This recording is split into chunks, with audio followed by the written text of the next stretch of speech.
Hello friends, so let's discuss our next upavish. Okay, that nothing but gunja. तो ultimately गुंजा यहाँ पे जो हमारा नेक्स्ट उपविश है यहाँ पे हम आज कंटिन्यू करेंगे. तो अल्टीमेटली गुंजा के जो सीड होते हैं ना उनका हम एज अ विश यूज़ करते हैं. जैसे कि आपको गुंजा का सीड यहाँ पे इमेज में दिख रहा होगा कि अल्टीमेटली ये क्या है, गुंजा के पर्टिकुलरली छोटा सा हर्ब होता है, छोटा सा पर्टिकुलर प्लांट होता है. तो उसमें मैंने डायग्राम यहाँ पे देखिए लगाया है. तो गुंजा के लेग्यूम्स होते हैं. ओके, तो लेग्यूम्स के अंदर यानी कि ये फली है, ये फल है किसके, गुंजा के. तो गुंजा के जो पर्टिकुलर प्लांट होता है ना, आप जब देखोगे ना आपको लगेगा कि पर्टिकुलरली वो इमली जैसा दिखता है, यानी कि उसके जो लीव्स होते हैं ना that equally resemble with the इमली. ओके, इमली के जो पत्ते होते हैं वैसे ही इसके पत्ते दिखाई देते हैं. बट अगर आप इमली के पत्ते को खाओगे और अगर आप पर्टिकुलर गुंजा के पत्ते को खाते हो तो दोनों में बहुत ही डिफरेंट टेस्ट लगता है. ओके, वो इमली के पत्ते जो होते हैं इमली की वजह से वहाँ पे अल्टीमेटली खट्टे लगते हैं. ओके, सॉर इन टेस्ट लगते हैं. बट अगर आप गुंजा के पत्र लोगे ना वो मीठे लगते हैं. तो अल्टीमेटली यहाँ पे मैं फर्दर स्लाइड में बताऊँगा डिटेल गुंजा के बारे में. तो अल्टीमेटली गुंजा के जो फल होते हैं ना उनके अंदर बीज पाए जाते हैं. ये देखिए बीज ऐसा कुछ समथिंग ऐसा कुछ रहता है. ओके, तो गुंजा के फली के अंदर पर्टिकुलरली गुंजा के बीज पाए जाते हैं और अल्टीमेटली इसी गुंजा के बीजों का हम क्या करते हैं, अपने आयुर्वेद में यूज़ करते हैं एज अ विष. ये क्या है, गुंजा के बीज हैं जिनका हम आयुर्वेद में एज अ विष यूज़ करते हैं. ओके, तो अल्टीमेटली गुंजा अल्टीमेटली इनके जो ये पर्टिकुलरली सीड है ना, इनका आप अगर वेट करोगे तो ये 125 मिलीग्राम के होते हैं. दैट्स वाई हम यहाँ पे गुंजा एज अ मापन के लिए यूज़ करते हैं. ओके, तो आपने अपने आयुर्वेदा में बहुत सारे द्रव्य जो होते हैं, बहुत सारे द्रव्य के द्वारा जो औषधि वगैरह प्रिपेयर होती है ना, तो वहाँ पे अगर रस औषधि की अगर हम बात करेंगे, द्रव्य औषधि तो होती है, हर्बल मेडिसिन होती है, वो अलग बात है जो हम हर्बल द्रव्य से प्रिपेयर करते हैं. बट अगर रस औषधि की बात करें जो हमारे मिनरल से, जो हमारे मेटल से बनता है, उसकी मात्रा बहुत ही कम होती है. जब आप उसकी मात्रा देखोगे ना वो रत्ती में रहती है, वो गुंजा में रहती है. अल्टीमेटली कहने का मतलब वही है कि गुंजा जो वहाँ पे मापन एज अ वेइंग वहाँ पे डिराइव हुआ है वो हमारे पर्टिकुलरली गुंजा के प्लांट से ही डिराइव हुआ है, क्योंकि इनके जो सीड होते हैं उनका वेट 125 मिलीग्राम होता है. दैट्स वाई वहाँ पे हम टैबलेट प्रिपेयर करते हैं ऑफ 125 मिलीग्राम और वहाँ पे हम ऐसा बोलते हैं कि ये एक रत्ती की टैबलेट है. ओके, यानी कि 125 मिलीग्राम यानी कि एक गुंजा की टैबलेट है.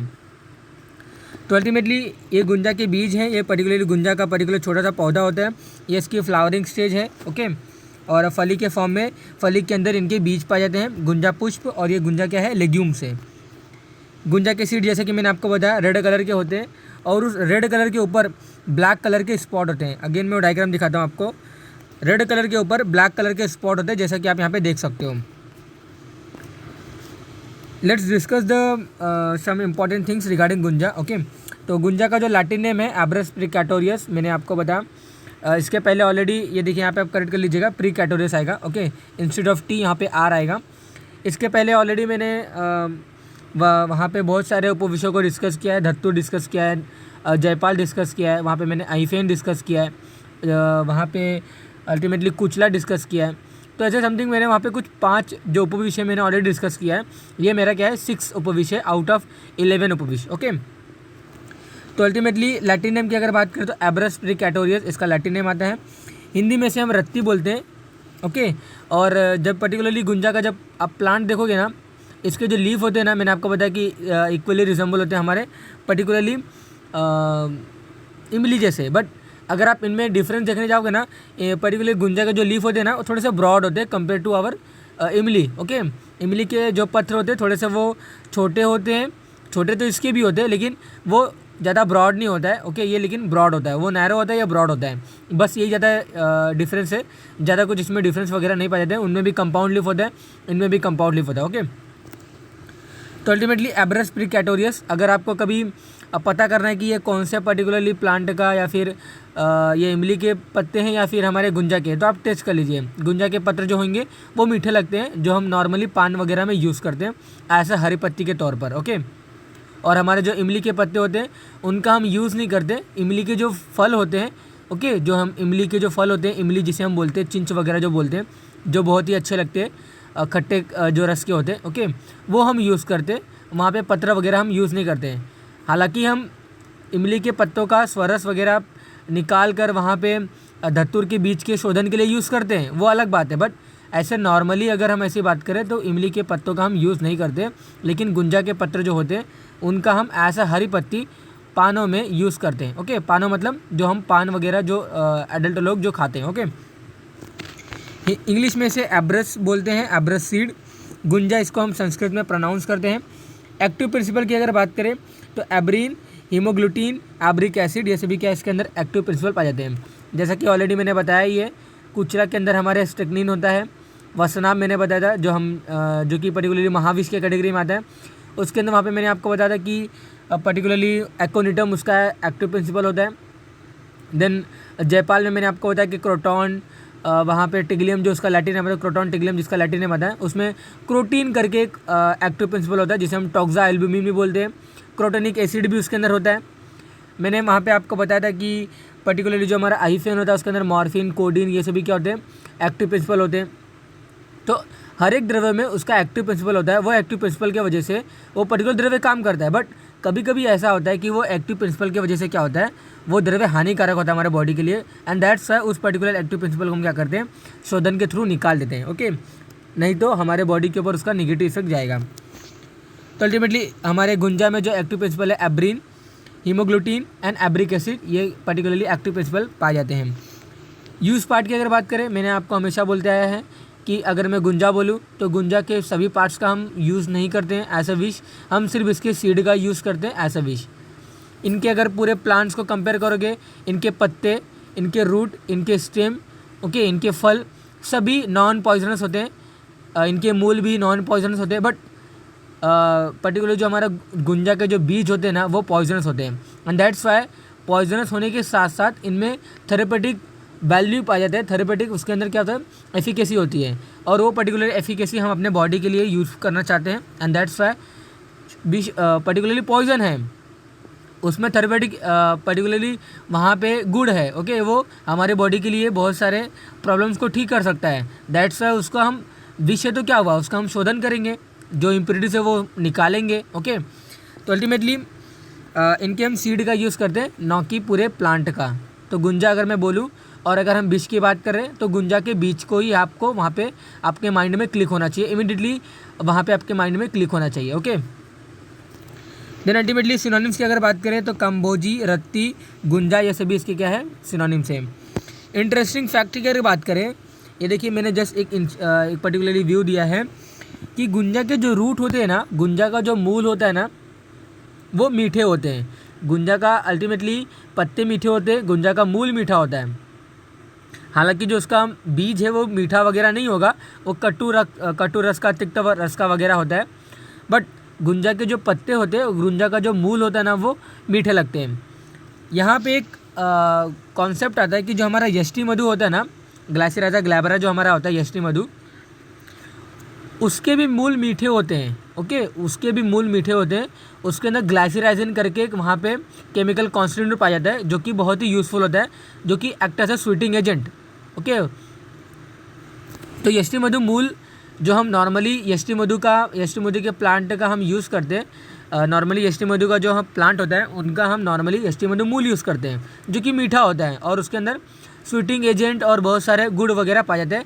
दैट्स वाई उनका हम मूल का यूज़ करते हैं। ओके, बात आती है गुंजा के मूल की। गुंजा का मूल जो होता है ना, वो भी मीठा होता है। ओके, बट यहाँ पे एक फैक्ट ये आता है कि अगर यष्टि मधु मूल मार्केट में अवेलेबल नहीं है तो वहाँ पे अडल्ट्रेशन वगैरह चलती है to increase their economic value. Okay, तो वहाँ पे आपको एक चीज़ याद रखना है कि वहाँ पे आपको क्वालिटी कंट्रोल चेक करके ही, अगर आप बड़े लेवल पर, ग्रॉस लेवल पर कोई मेडिसिन वगैरह प्रिपेयर करते हो ऑफ गुंजा, ओके, गुंजा के अगर वहाँ पे, या फिर आप यष्टि मधु का कोई मेडिसिन वगैरह प्रिपेयर करते हो, तो वहाँ पे आपको क्लियर करना है कि इसमें गुंजा के मूल अडल्ट्रेटेड है या नहीं है। ओके, आपको क्वालिटी कंट्रोल वहाँ पे चेक करना है उसका। तो अल्टीमेटली यष्टि मधु मूल मीठा होता है, हमारा गुंजा का मूल भी मीठा होता है, तो वहाँ पे अडल्ट्रेशन हो सकती है विद गुंजा मूल। ओके, तो ये आपको एक चीज़ याद रखना है। तो वहाँ पे ultimately adulteration may be happen of gunja mool with our यष्टि मधु मूल। ओके, नॉर्मली आपने देखा, जैसे कि मैंने आपको बताया, ब्लैक कलर के सीड के स्पॉट, यानी कि रेड कलर का ही सीड होता है, लेकिन ब्लैक कलर के spot particularly red colour of gunja के सीड के ऊपर दिखते हैं। ओके, दो वेराइटी होती है इनके अंदर, एक रक्त वेराइटी, एक श्वेत वेराइटी। जैसे कि रक्त वेराइटी आपने देखा, और हमारा एक और वेराइटी होता है श्वेत वेराइटी। बट डिफरेंस यही होता है कि जो हमारा श्वेत वेराइटी होता है ना, वो बहुत ही डेंजरस होता है। ओके, वो बहुत ही पॉइजनस होता है। हम आयुर्वेदा में उसको बहुत ही रेयरली यूज़ करते हैं। आपको वहाँ पे नेग्लिजिबल वहाँ पे आप लगा सकते हो, नेग्लिजिबल हम उसका यूजेस वगैरह करते हैं। अदरवाइज सिर्फ हम रक्त वेराइटी गुंजा का ही यूज़ करते हैं। ओके, पर्टिकुलरली गुंजा के पूरे प्लांट्स का हम यूज़ करते हैं, इंक्लूडिंग देयर लीफ, देयर मूल। ओके, मूल आपने देखा अडल्ट्रेशन के लिए यूज़ होते हैं। पत्र आपने देखा पानों में यूज़ करते हैं, ऐसा हरी पत्ती। बीज आप देख रहे हो। ओके, विष हम ऐसे विष अपने आयुर्वेदा में यूज़ करते हैं टू प्रिपेयर रस औषधि। बट सीज has positive effect only, otherwise जितने भी पार्ट्स हैं ना ऑफ पर्टिकुलर गुंजा के प्लांट का, वो सभी अनपॉइजनस होते हैं। ओके, दैट्स वाई इनका शोधन रिक्वायर होता है, गुंजा के बीज का शोधन रिक्वायर होता है। एंड अदरवाइज अगर उनका शोधन नहीं करेंगे ना, तो वमन और विरेचन जैसे वहाँ पे पर्टिकुलरली ये कर्म वगैरह हो सकते हैं। ओके, गुंजा के शोधन की अगर बात करें तो आपको गुंजा का शोधन करने से पहले वहाँ पे आपको पर्टिकुलर दोला यंत्र प्रिपेयर करना है। अगर आपको दोला यंत्र क्या है डिटेलिड वहाँ पे आपको समझना है, तो एक यंत्र प्रकरण करके मैंने वीडियो बनाया है, आप वहाँ पे जाइए। मैंने वहाँ पे बहुत सारे यंत्रों को वहाँ पे इंट्रोडक्शन दिया है। पातन यंत्र हो गया हमारा, दोला यंत्र हो गया हमारा, ओके, कलव यंत्र है, उलूखल यंत्र है, ऐसा बहुत सारे मैंने वहाँ पे भूधर यंत्र है, ओके, कच्छप यंत्र है, देन वहाँ पे पर्टिकुलरली पालिका यंत्र है, और भी बहुत सारे ऐसे यंत्र है। मैंने समथिंग रिगार्डिंग 11 to 13 मैंने यंत्र को वहाँ पे डिस्कस किया है, तो वहाँ पे आप पर्टिकुलर वीडियो देख सकते हो ऑफ यंत्र प्रकरण। ओके, तो दोला यंत्र मतलब क्या होता है? दोला यंत्र मतलब यही होता है कि आपको एक मटका वगैरह लेना रहता है। ओके, एक मटका वगैरह लेना रहता है, आपको एक आयरन रॉड लेना पड़ता है। ओके, आपको क्या करना है, जो गुंजा के जो सीड है ना, उनको थोड़े से आपको टुकड़े करना है। खलवंत्र आप लीजिए, खलवंत्र में लीजिए। ओके, खलवंत्र में गुंजा के सीड वगैरह आप डाल दीजिए, और बाद में मूसले के थ्रू उसको तोड़ दीजिए, छोटे छोटे टुकड़े कर लीजिए। टुकड़े करने के बाद आपको एक पोटली बनानी है, और उस पोटली में टुकड़े किए हुए गुंजा के सीड आपको रखना है। ओके, ये पोटली रखने से पहले आपको पॉट में यहाँ पे कुछ लिक्विड में डालना है। क्या लिक्विड डालोगे आप? गोदुग्ध। ओके, गाय का दूध। गाय का दूध जैसे आप डालते हो ना, बाद में आपको पोटली डिप करनी है। दिस बेस ऑफ द पोटली should not touch the bottom of the pot. Okay, ये आपको एक चीज़ याद रखना है, आपको एक धागे के थ्रू पोटली को बांधना है, और आपको इसमें गोदुग्ध में डुबोना है। बाद में नीचे से आपको वहाँ पे अग्नि वगैरह मंदाग्नि सप्लाई करनी है। तो अल्टीमेटली मंदाग्नि सप्लाई करने से क्या होता है, पर्टिकुलरली जो पोटली रखा गया उसका स्वेदन होता है, यानी बॉइलिंग होता है। ओके, और ड्यूरिंग द बॉइलिंग वहाँ पे क्या होता है, जो इसके अंदर गुंजा के जो बीज है उनके अंदर अगर कोई अशुद्धि या इम्प्योरिटीज वगैरह रहती है ना, तो हमारे गोदुग्ध में वो आना स्टार्ट हो जाते हैं। और ultimately after some time, after the completion of 3 hour, okay, हमें क्या करना रहता है, फायर को हमें वहाँ पे बंद करना है, और अल्टीमेटली पोटली निकालना है, और गर्म पानी से धोकर उसको अल्टीमेटली हमें गुंजा का जो अभी जो टूटा हुआ जो भाग ऑप्टेन होगा ना, उसको ड्राई वगैरह करके जो अभी आपको ऑप्टेन हुआ वो हमारा क्या होगा, शुद्ध गुंजा के बीज होगा। ओके, तो अल्टीमेटली इसके द्वारा क्या होता है, गुंजा शुद्ध हो जाता है। तो आपको चूर्ण पहले करना है, पोटली बनानी है, और स्वेदन आपको कंटिन्यू करना है इन दोला यंत्र। गोदुग्ध वहाँ पे हम लिक्विड मीडिया यूज़ करेंगे फॉर 3 आवर कंटिन्यूसली। गुंजा का जो बीज होता है वो शुद्ध हो जाता है। यूजेस की अगर बात करें तो एलोपेशिया, यानी कि जहाँ पे बाल वगैरह की बालनेस वगैरह हो जाती है, ओके, वहाँ पे हम पर्टिकुलरली गुंजा के कल्पों का यूज़ कर सकते हैं। ब्लड सर्कुलेशन को बढ़ाता है वो। दीपन जैसे कर्मों में इनका पर्टिकुलरली यूज़ होता है। गुंजा पत्रम शोतहरम, ओके, गुंजा पत्रम शोतहरम, शोतहरम मतलब इन्फ्लेमेशन के कंडीशन में गुंजा के पत्तों का यूज़ हम करते हैं। ओके, गुंजा के पत्र हम डायरेक्टली ऐसे खाते हैं। ओके, हैज़ मधुर रस टू इट्स लीफ एंड मूल। ओके, जैसे कि मैंने आपको बताया, गुंजा के पत्र अगर आप ऐसे ही खाओगे ना, आपको धो लेना है पहले एक बार, और बाद में आप उसको खाइए। इससे क्या होता है, स्वर भेद, यानी कि हॉर्सनेस ऑफ वॉइस। ओके, जब हमारे वॉइस या गला वगैरह बोलते हैं ना बैठ जाता है, या फिर गला जाम हो गया, ऐसा वहाँ पे लेमन लैंग्वेज हम बोलते हैं। ओके, तो उन्हीं को हम क्या बोलते हैं, स्वर भेद बोलते हैं। और हमारे जो बोलने की जो वे रहता है या फिर प्रोनाउंसिएशन का जो तरीका होता है वो थोड़ा सा बदल जाता है। ओके, जिन्हें हम क्या बोलते हैं, स्वर भेद बोलते हैं। तो उनमें भी हम क्या करते हैं, गुंजा के पर्टिकुलरली यूज़ करते हैं। यष्टि मधु मूल जो होता है can be use as adulterant with gunja mool. Okay, from their seed oil, गुंजा के बीज से हम सीड ऑयल प्रिपेयर करते हैं। ओके, और अल्टीमेटली उस तेल का हम कहाँ लेपन करते हैं, शोथ में, वेदना में, पक्षाघात जैसे व्याधि में हम क्या करते हैं, लेपन करते हैं। Okay, its oil can be use for pain relieving purpose as well. मात्रा की अगर बात करें तो आधा गुंजा से 1.5 गुंजा इसकी मात्रा होती है। एंड दैट मच इफेक्ट और which effect not seen by this seed. Okay, अगर आप इतनी मात्रा लोगे तो कोई भी इफेक्ट, निगेटिव इफेक्ट आपके बॉडी के ऊपर नहीं दिखाई देगा। ओके, सॉरी, नहीं दिखाई देगा। कल्प की अगर बात करें तो बहुत ही कम कल्प इसके अवेलेबल होते हैं। गुंजादि तेल, ऐसे बहुत सारे कल्प होंगे, 1-2-4 होंगे, बट मैंने यहाँ पे जो डाटा मुझे मिला मैंने उसके अकॉर्डिंग यहाँ पे इसको नोट डाउन किया है। तो गुंजादि तेल यहाँ पे पर्टिकुलरली इसके कल्पों में हम वहाँ पे फॉर्मुलेशन में लिख सकते हैं। ओके, तो यहाँ पे हमने क्या देखा, गुंजा के बारे में यहाँ पे देखा हमने। गुंजा के इंट्रोडक्शन मैंने आपको बताया कि गुंजा की 2 वैरायटी होती है, श्वेत वैरायटी, रक्त वैरायटी।